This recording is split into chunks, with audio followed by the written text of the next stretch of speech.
வணக்கம். உங்கள் ஜாதகத்தில் ஒரு இடத்துல ஒரு கிரகம் இருக்குதுன்னா அந்த இடத்துக்கு அந்த கிரகத்தோட குணத்தை முதல்ல கொடுக்கும்.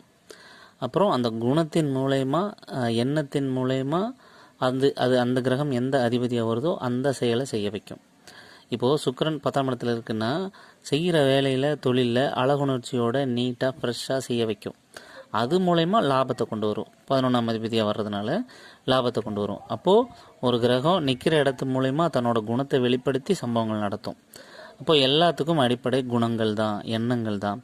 அப்போது ஒரு கிரகம் பாதிக்கப்பட்டிருந்தாலும் எண்ணத்தை சரியாக வைக்கிறது மூலயமா, சிந்தனையை சரியாக வைக்கிறது மூலயமா சம்பவங்களையும் மாற்ற முடியும்.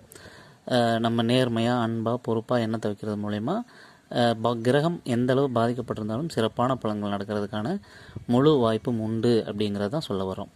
இந்த மாதிரியான ஜாதகத்தை பாசிட்டிவ் ஆக்டிவேட் பண்ணுறதுக்கான கைடன்ஸ் வேணும் அப்படின்னா நம்மளை தொடர்பு கொள்ளுங்கள். நன்றி.